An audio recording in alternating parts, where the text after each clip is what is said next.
Welcome to this week's Ask Charlie. It is my Christmas Q&A, and I thought as Vlogmas installment 3 we would have a Q&A and I would answer your questions. So I've got all of your questions here, and I did look at them when they came in, but I'm now filming this about a week later, so I haven't kind of planned it and worked through them carefully. I thought sort of off the cuff was the best thing. Somebody's just driven past and Penny and Florence are playing behind me. I am sitting here in front of the Arga because it is blooming freezing outside, and to be honest, today the only place to be is right here. We're keeping our heating off as much as possible, so I'm here with a mug of hot water, my Christmassy mug. I put my Christmassy jumper on. We've got some decorations behind me, and I've got a little Christmas tree on the Christmas island, on the kitchen island, which I think, let me show you, there's a van driving backwards and forwards. I've just put pine cones around it, and I made this plate years ago, and I thought, you know what, that is perfect. So it's there. Right, so enough prattling. The first question is, what is the best Christmas you have ever had? Right, what is the best Christmas we have ever had? I think Christmases here with the children are really, really lovely and really magical. As a child, I think my best Christmas ever was going to stay in a hotel with my grandparents. It was called Selsdon Park, I'm sure that's the name, and it's somewhere in Surrey, probably not that far from where we are, to be honest. And it's the most beautiful house, and we had some really, really happy Christmases there with them. I think we used to go every other year for maybe, like, I don't know, 4 years or something. We had a swimming pool with slides and things. Well, I remember a really fun swimming pool. So that's probably my best Christmases as a child. And then here, do you know what? This was possibly going to be the most disastrous Christmas, but everything got cancelled at the last minute and we only had Archie. I was heavily pregnant with Coco. She's a February birthday, so I was quite big, and suddenly we had no guests coming. It was just Simon and I and Archie, and that was pretty magical. It was really, the pressure was off. Like, I'd done everything and I could sit down, relax, enjoy. So I think that since I've been married to Simon, it's probably one of the Christmases that I remember the most, because it could have been miserable, it could have been awful, but we turned it around and made it a really, really happy time. I love a Christmas Q&A. What is your favourite Christmas tradition? So on Christmas Eve, I read Christmassy stories to the children, and they hang their stockings, which I think is really, really lovely, when we sit around the fire and I read them Christmas stories. To be honest, they're getting a little bit old for it, so I'm not sure if I can continue that. But when they were little, and they'd sit on my knee and I would read them lovely Christmas books, I love that. I actually love going to church on Christmas morning, and I feel quite odd if I don't. It's something that I've always done as a child and later on in life, and I love going to church.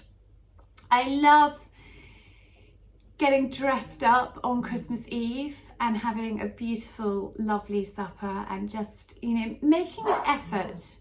Sorry, these girls, be quiet, stop it. Why, they've been quiet as mice all morning. I sit down to chat to you all and they start playing with one another. They're play fighting, basically. So we've got loads and loads of Christmas traditions, but yeah, I think those are my favourite.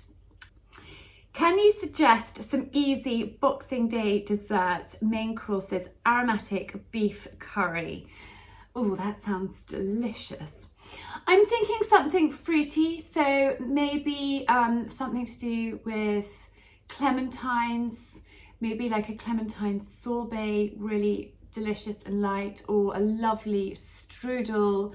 It could just be sort of a simple apple strudel in light filo pastry, or you could be a little bit more adventurous and do a sort of Christmassy. In fact, I've got some, they're just here. I bought these yesterday. I love these tins. Waitrose were selling them. They were selling them off cheaply, which was quite good. I got 2. So you could use some like biscotti or something and do like a biscotti and fruit strudel. I'm loving these tins. But I think something light, something fruity. You could do a brandy butter ice cream with a strudel, or yes, a clementine sort of sorbet with some lovely kind of light shortbread biscuits would be delicious. Boys age 12, any ideas for presents? Oh, it gets quite hard, doesn't it? Well, it really depends what they're into.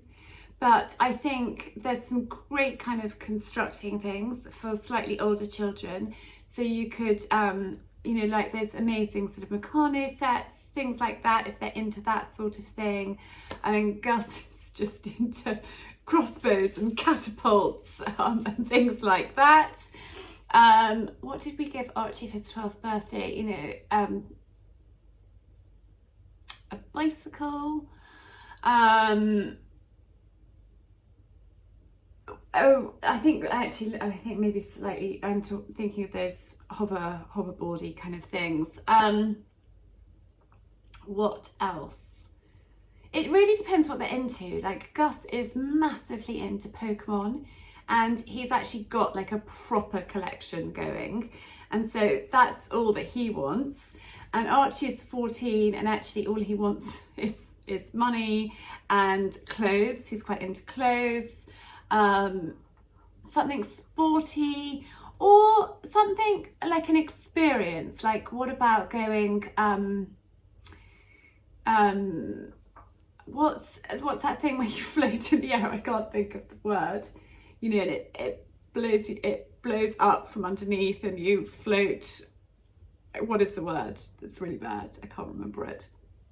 Hopefully it will come to me, but I don't think it's going to. But, you know, an amazing experience would be really fun.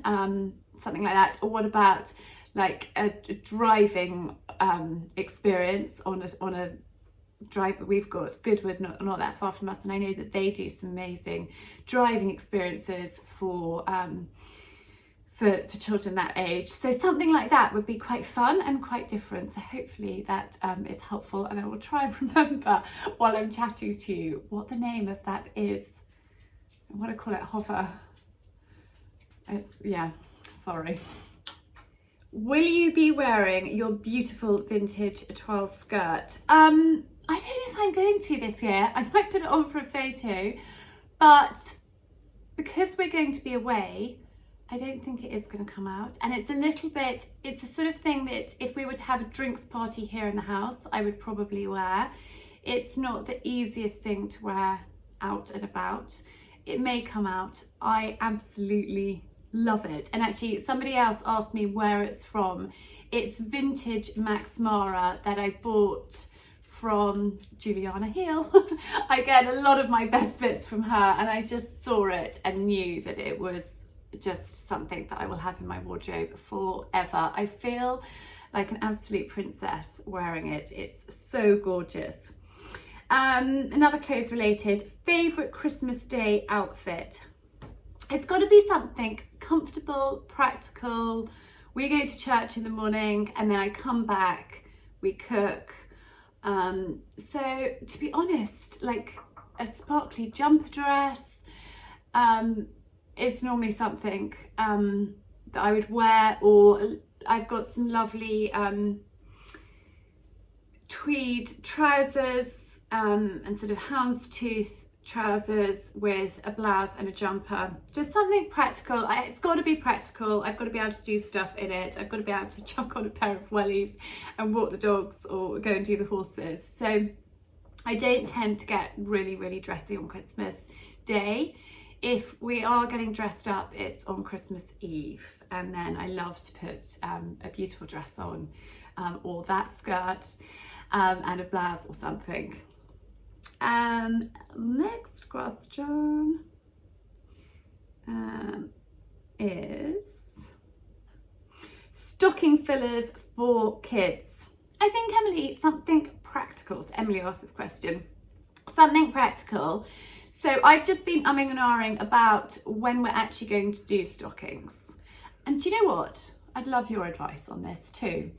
So we are going to Italy. We are flying before Christmas, and we are there for Christmas, and we come back on Boxing Day. And do I take their stockings? Do I take the presents? Do I take their stockings? Do they hang their stockings? Do we put the presents in? I'm just feeling like that's quite a lot of hassle to take them out there, because there are some things that I've got for their stockings that they will need, that I want them to use and I want them to have before we go, but I don't want to give them a whole load of stuff before we go and then them not have very much in their stockings.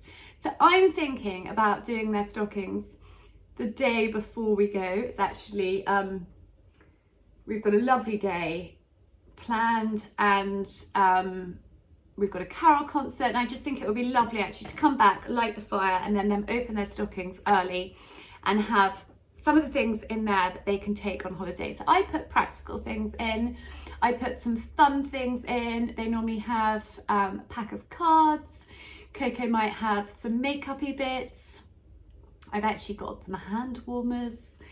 I have got some quite kind of fun games. I don't like giving them rubbish that they're not going to use. So, you know, if they need new socks and pants, then put them in their stockings. I think it's really important that you give things that aren't just going to be like tossed to one side of, oh yeah, thanks, didn't really need that. I also, when they were younger, I haven't asked them to do it yet this year, because I think I know in advance. I used to get them to write letters to Father Christmas, and I made sure that I saw the letters before they got posted. Either take a quick photo or whatever it is, and then you can get an idea. And if there are things that they particularly want that you don't know about because they haven't told you, then you can get those things for them from Father Christmas. Not about Christmas, but please could you chat about your wedding and engagement rings? Yes, I can. These rings here, which I absolutely love. So this one is an eternity band, and Simon gave that to me after I had the 3 children, and I just love it. It's maybe a little bit much to wear it all on one hand, but because I wear my signet ring on this finger, and before I was married I used to wear my signet ring on that finger, and I used to wear a ring on my middle finger. I don't like wearing rings on my index finger. It's just sort of personal thing. And I think if I was to wear a ring on that finger next to my signet ring, it looks too cluttered, and I don't like that look. So I wear my eternity ring with my engagement ring and my wedding ring. My wedding ring, I don't know if you can see, is a bit of a funny shape to fit around my engagement ring. Simon didn't propose to me with this ring. I don't think he'd planned to propose to me when he actually did. We were just caught up in the moment. And so he didn't have a ring with him, and we went ring shopping together, and we went to Burlington Arcade in London, and it was, this ring wasn't made for me, it was actually there in the window, and we both spotted it and thought that it looked stunning, and so I had it made to my size. And then obviously the wedding ring needed to fit around it because of the baguette cut of the diamond. The wedding band wouldn't sit very well if it wasn't angled around, if that makes sense. So I absolutely love them. I feel very, very lucky to have beautiful, beautiful ring that I treasure and love although it's pretty filthy having just looked at it. I just put hand cream on as well, so it needs a jolly good clean too. The next question is how to keep it feeling special and / excited as an adult. And this question is from Pippa. I think, Pippa, for me, when I've gone to a carol concert, when I have put carols on in the house and listened to them, when I've got a few decorations up, I begin to feel kind of excited and special. I think you don't have to go as an adult, if you don't have young children around, you don't have to go to town and decorate the whole house and do the whole shebang. But just for example, I spend all my time in here, just having this decorated when I walk in, and particularly in the evening because I've got little fairy lights up there too. It just looks pretty. I think lighting a candle, I have my little Christmas mouse here beside the Arga and I love lighting that. And for me, carols really, really make me start to feel Christmassy and excited. And I think, you know, if you've got somebody to buy you presents, then that's fab. But if you haven't got anyone to buy you presents, then treat yourself to something special and wrap it up and put it under the tree. And it's really exciting. Like, for example, Florence, that's not helpful. She's scratching at the sheepskin rug down there.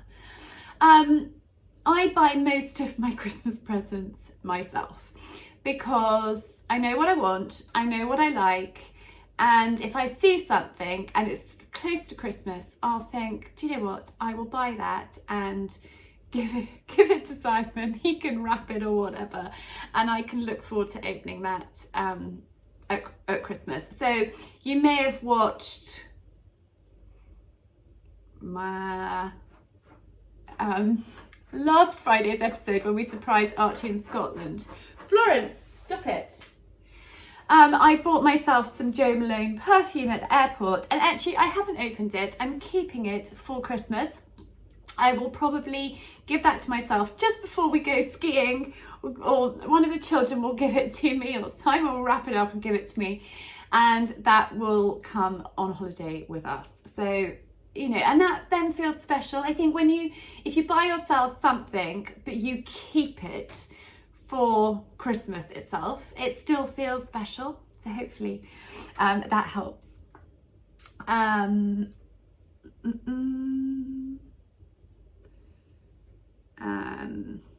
Do you do Elf on the Shelf? No. We used to. I know where the elves are. We have a pair. We have a girl and a boy, and they're hiding in a cupboard over there. The children don't know where they are, and they are not coming out this year. I have done it for a number of years, but to be honest, it's just another thing. And then you lie in bed and think, oh goodness me, I haven't done it.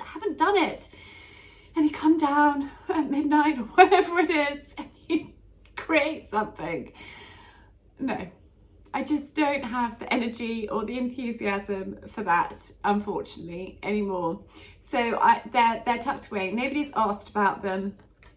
I think there's all this stuff, and actually if we do it all, it just becomes a little bit overwhelming, and then you end up resenting Christmas and the magic dies pretty fast. So if you don't want to do it, just come up with a reason why not, and don't. I think having an advent calendar is enough excitement without having to have elves as well. Hopefully that's helpful. Do you have a Christmas planner? Do I have a Christmas planner? I do. I don't have them to hand. Shall I go and get them? I'll go and get them. My Christmas planner. Very, very well used Christmas planner. This is my Christmas and New Year planner. This is a 5-year planner. It is available on my website. I am closing orders next week. So if you want one of these, literally order it now. Pause the video and order it now. I find this absolutely invaluable. It covers, right, let's start with a year. Budget planner, very important to budget. Christmas cards, Christmas presents, thank yous, so important to write a thank you letter, guest list, food and drink, things to do in advance, things to make and freeze, and total spend as well. General food, wine and drinks, Christmas menus, Christmas Eve, Christmas Day, Boxing Day, table plans for those days too. And then you've got a New Year budget planner, New Year guest list, New Year menus, New Year's Eve, New Year's Day, with table plan, and then it goes on to the next year as well. So that is my Christmas and New Year planner. And then I have this one too, because I love all things Christmas. This is my Christmas recipe planner. It is packed full of all my favourite Christmas recipes and lots of advice on things that you can do in advance, things that you can keep in the fridge, things that you can put in the freezer.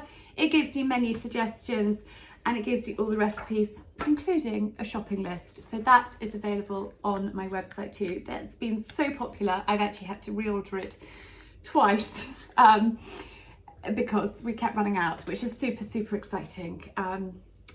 Right, let's see what the next question is. What are your Christmas Eve traditions? I think we've spoken about that a little bit. So Simon works on Christmas Eve and then we have a lovely, lovely evening meal. We don't go to midnight mass because we go to church on Christmas Day.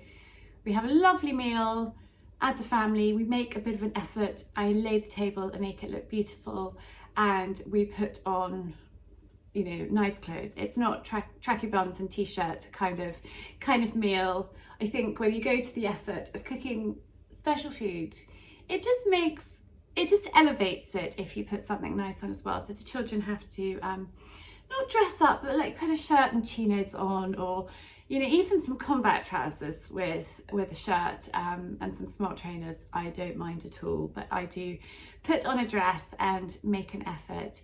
And then once the children have gone to bed, I make sure that I'm totally organised with everything for the morning. Do you do Christmas Eve boxes or stockings for your children? Stockings. I will continue for as long as I possibly can doing stockings for them. I have one line: if you don't believe, you don't receive. But I had a stocking up until being an adult from my mother. In fact, I think up until being married. I think, in fact, even when I was married, we got stockings, which is really, really lovely. So I think it's special to keep that going. Do you celebrate on the eve of Christmas or on Christmas Day? And what are your English traditions? It's from a lovely, lovely American follower. So we kind of celebrate both. We celebrate on Christmas Eve. We don't have any presents then, but we just have a lovely meal and, you know, kind of family time. And then on Christmas Day, we go to church. We open stockings on our bed. Then we do the animals. Then we come in and we have a lovely breakfast, late breakfast, get ready for church, go to church, come back. I will put the kettle on. The children will open some presents from under the Christmas tree, and I will get going with the food. We always have watched the Queen's speech. I think I'm hoping this year we have a King's speech at 3 p.m.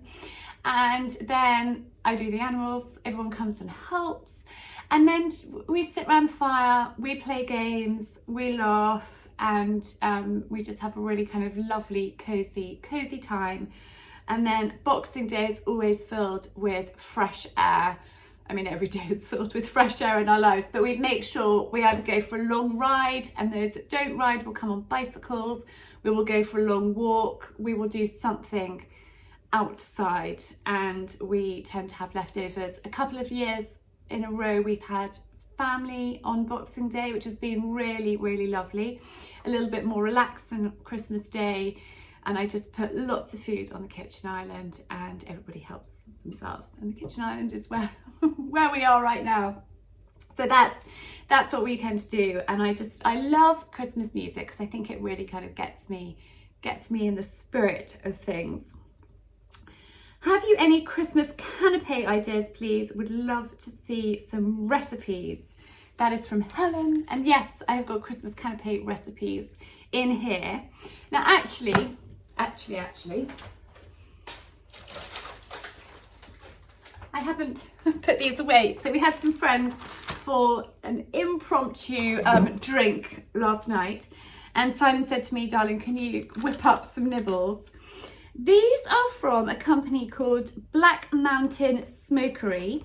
I actually bought these at the Hurlingham Club Fair, and they are Canape shells, 64 Canape shells, and I'm just going to put these in an airtight container. They've got, you know, an okay shelf life. There's a month on there, so that is perfect. And they're just these little pastry cups. I think it's so useful to have things like this in the house this time of year, and you can just whip something up. So I had some prawns in the freezer. I had some Mary Rose sauce, which is mayonnaise, tomato ketchup, a couple of drops of Tabasco, squeeze of lemon juice, and you could add in some black pepper if you want to. I actually keep a jar of that in the fridge, not made up the whole time, but this time of year, you know, it's just something great to have, and it lasts as well. So I literally use my Hellmann's mayonnaise jar. You could make your own mayonnaise, but don't always have time for that. So literally in the jar, I'll just squidge in the ketchup, the Tabasco, some lemon juice, give it a whiz, put the lid on, leave it in the fridge. And defrosted some prawns, mix those through some of the sauce, little sprinkle of paprika, and put these on a platter. Look gorgeous, tastes really good, and takes, you know, not very long to whip up. And again, using those shells, you could put all sorts of things in. I could have put some avocado in there with the prawns. You can, you could put some pate. I think pate and quince works really well together. But in here, I have got lots of Canape recipes for you. And if you do my Christmas course, you get even more Canape ideas. You know, little bits of toast made into stars with roast beef, you know, just quickly cooked, horseradish with a little bit of pomegranate. I have got beef with sweet chili and creme fraiche, works very, very well. Chicken liver with quince, little pistachio stable biscuits, super delicious. Again, you can have those in the freezer. Sausage rolls, can't go wrong with. So yeah, lots of ideas, but I think having lots of nibbly bits of food is just lovely and really easy just to whip up. So hopefully that's given you some inspiration. But some sweet ones of these and some savoury ones are a great thing to keep in the cupboard. How would you present a gift experience? Tickets to the Rugby World Cup, wow, that's an amazing gift, as a Christmas gift. So you could get a big box. You get a big box, and you could even get a rugby ball and stick the tickets on the rugby ball, put the rugby ball in a box, wrap that up, and then they think they're getting something big. They get a ball, because if they are going to the Rugby World Cup, they obviously love rugby, so a rugby ball would probably come in handy too. But it would also flummox them, because they would think that they were getting something a lot bigger, and actually tickets are really tiny. So, you know, if you give somebody a small envelope with the tickets inside, they'll probably guess that it's something along those lines. So I would actually put it, I'd probably tie a bow around a rugby ball with the tickets and then wrap the rugby ball in a box. That is my suggestion.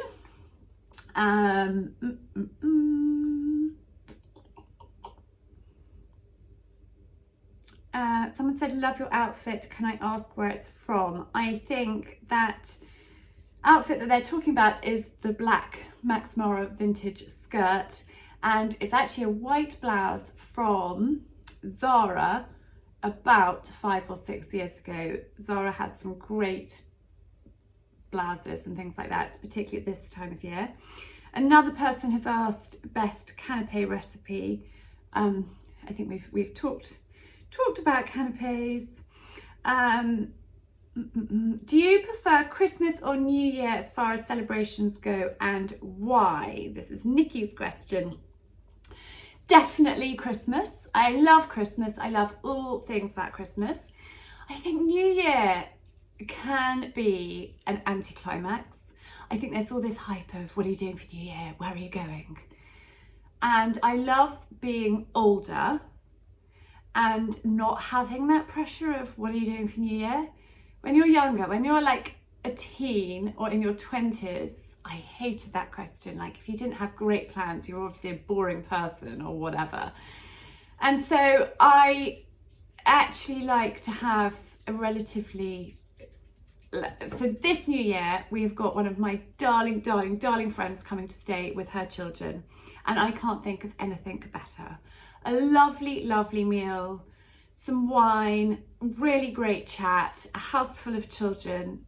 To me, that is perfect. I don't want to wake up feeling horrific the next day. I want to enjoy New Year's Day. So I think I love Christmas, and in the past I have dreaded New Year. I now actually am very happy just to cozy up with Simon and be in bed before New Year, which we've done many a year too. But I love the sort of, I love a new year and a new start and the start of a new year, and knowing that winter is almost through. I find the winter with the horses tiring, long and tiring and hard work, and so I know that once we're into the new year, spring is kind of around the corner. So that excitement, and I think New Year is a new start of, of things. I've got exciting plans for the new year, and I am looking forward to sharing those with you all at some point. Yeah, so that's quite waffly of me, I know, but I prefer Christmas, but I also love New Year too.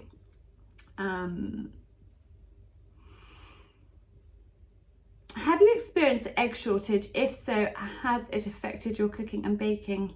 Yes, this is Laura's question. Yes, I have noticed the egg shortage. I've been able to get eggs, so we haven't been like massively affected by it. I'm just well aware, so I'm getting as much baking done as I possibly can, and I'm making sure that that I've got eggs, and I'm not going out and like panic buying and then making the problem even worse, because I think that causes even more of a problem. But so far we have been okay.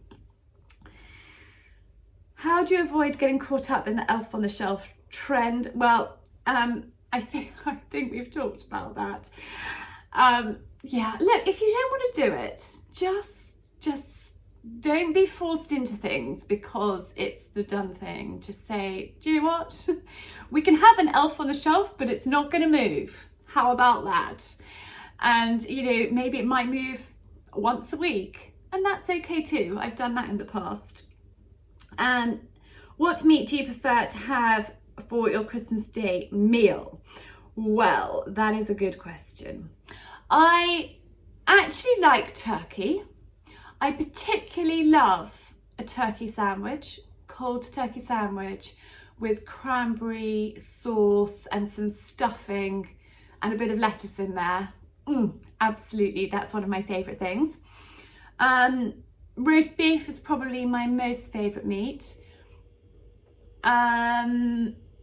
Which we actually ended up, did we have that last year? I think we did. We did have roast beef on Christmas Day last year. But I actually do love having a turkey. I'm pretty traditional. I think I love having a turkey because I love the cold turkey, and I also really love a turkey and ham pie. I really love a turkey and ham pie. And I like making things with the leftovers. And I might make a turkey curry, whatever it might be. So we're not having turkey this year, and I'm a little bit disappointed, so I shall enjoy it even more next year. Best way to feed lots of people with only one oven, please. So I only had one oven for many years. I also only had baby belling. I don't know if any of you remember what a baby belling is, but it's pretty damn tiny with 2 rings on top. And I started my catering jobs when I was in my early 20s on a baby belling. So I'm quite good at juggling one oven and a lack of space. I think it's just prep. So if you get lots prepared in advance and in the fridge, then you can easily just quickly reheat it. 10 minutes to reheat your roast potatoes. And yeah, you just plan ahead as much as you possibly can. And you absolutely can do it, but it is all in the preparation from past experience. So hopefully that helps you. Not really Christmas, but how do you clean feather pillows and duvets in preparation for guests arriving? Well, you can wash them and then you can fluff them up in a tumble dryer with a tennis ball or a special tumble dryer ball. But I tend to, I do always use under pillowcases. So my pillows have 2 pillowcases on, and I then find you don't need to wash your pillows themselves as frequently. So that is a really good investment to start doing, and make sure that every pillow has an under pillowcase. It saves a lot of time. For duvet covers, I actually take them to our dry cleaners. They don't dry clean them, but they launder them. They've got big machines and it's much easier to do them in there. So those go off to be done there. But pillows you can do yourself and then fluff up. I let them dry naturally as much as possible, and then I'll just fluff them up in the tumble dryer with a ball in there just to get them all fluffy again. So hopefully that helps. Another question about my gorgeous skirt. Thank you for all your love about that. It is a really special thing. Do you use decorations and ornaments from the past, or do you find new ones every year?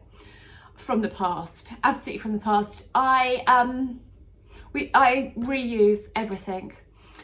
We tend not to buy new things very often. Simon and I did start this tradition where we would buy a Christmas decoration for one another each year, but I tend to stick to the same kind of theme, the same kind of look.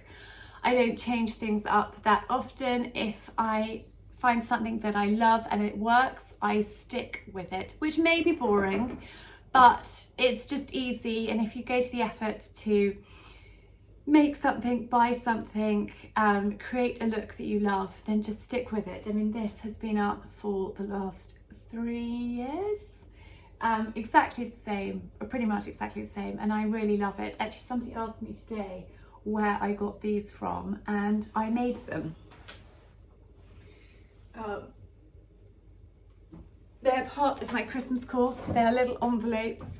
I got some old sheet music, and I just painted a number on them with a stencil, little paper clip, and onto some ribbon. Really easy to make and really cheap as well, and it's just lovely to be able to reuse something year after year.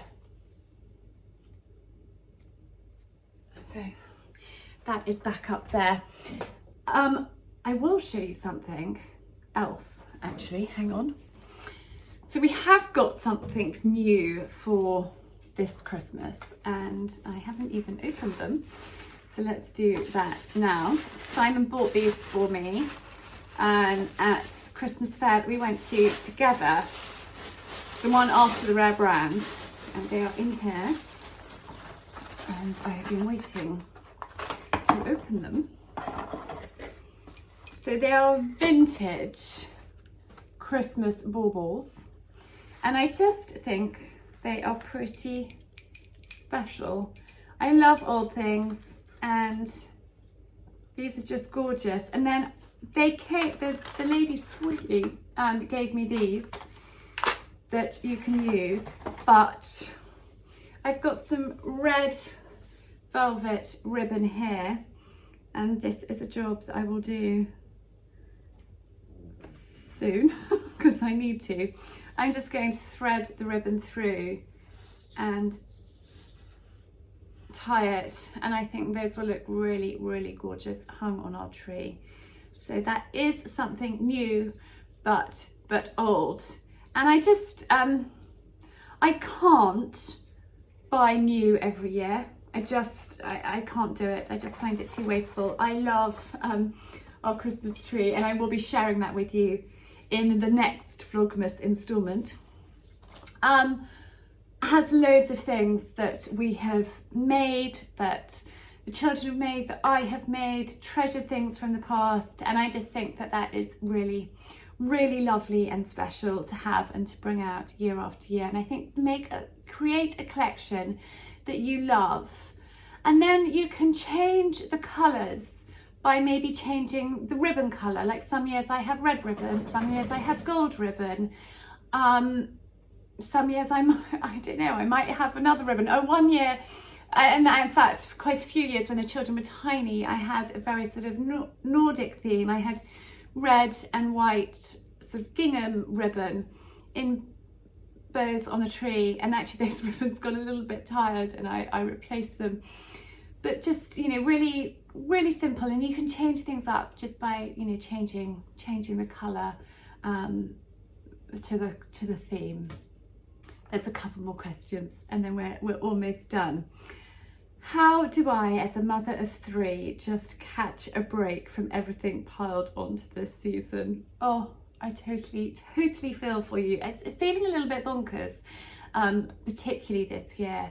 I think just do it. I've booked in to have a facial on Friday. In fact, the day you're watching this, I'm going to go and see lovely Wendy, and I'm going to go and have a facial. So just put something in your diary that is spoiling and a treat for you. Not last night, but the night before, I got back from London and I said, you know what? I'm going to go and have a hot bath. And I had a hot bath. I did my skincare. I got ready for bed. I then came downstairs and did a few bits and pieces, but just having a little bit of a pampering session. I put a mask on. It was probably 45 minutes of just a bit of bliss. And so really try and make a little bit of time for you. It's important. Self-care is really, really important, because you know, if you are feeling frazzled and exhausted, then you're not going to be the best version of yourself.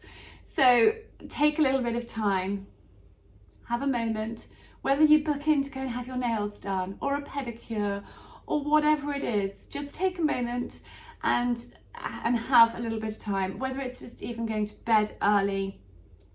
Do it. It's really, really important.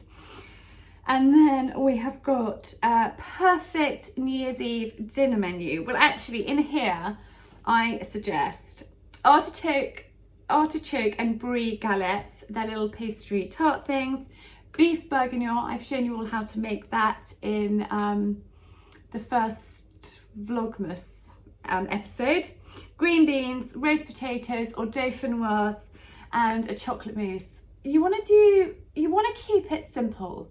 So when I teach, you know, cookery, I used to do demonstrations here for sort of entertaining dinner parties. I am hoping to create a dinner party course to share with you all at some point next year.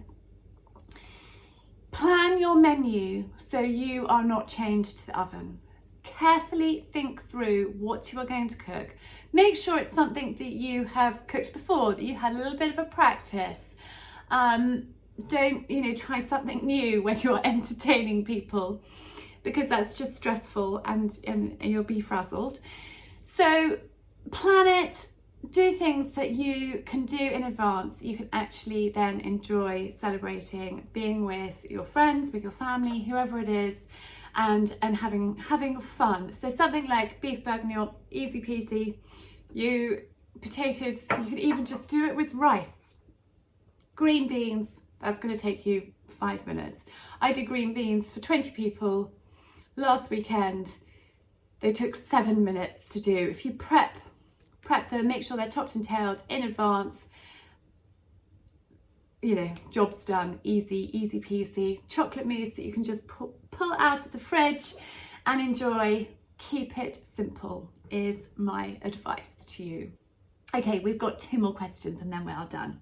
Please can you share your routine for the Dachshunds crate training and 11-week wire head? So I didn't have Penny or Florence in a crate. I actually just shut them in the laundry room. They did have a baby gate across the door. They were, when they were puppies, when I had the whole litter, I did have them in the whelping box that they couldn't get out of. With the first litter, I did actually have a big crate in there. I found it just a bit too difficult to maneuver around because our laundry room is tiny. So I didn't have Florence in a crate. I just shut her in the laundry room, but we had Penny with her, so that was easier. But with Lola crate training, her's a Labrador. She's now no longer in a crate, but when she was, we actually had the crate just over there. And I put a blanket over the top, made it nice and cozy for them. I had their bed in there, I had some toys in there, and I would leave the crate door open. So that was their base, that was their nest, that was where they would want to go to when they wanted a bit of time out.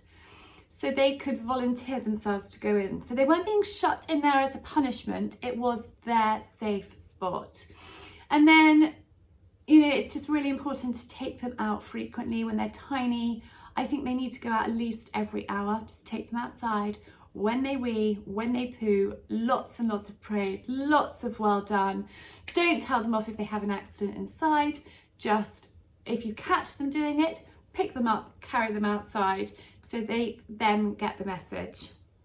So hopefully that's helpful. At night, I know it's painful, but if you decide that you don't want to be up and down all night, you just have to ignore them. And after a few nights, they learned that actually, you know, they might bark a little bit when they're put to bed, but they will settle down. And actually, I think it takes 3 nights to you know, break that cycle, and you just ignore them and make sure that they have been out and that they're not hungry, and kind of run through that checklist of, is there a problem?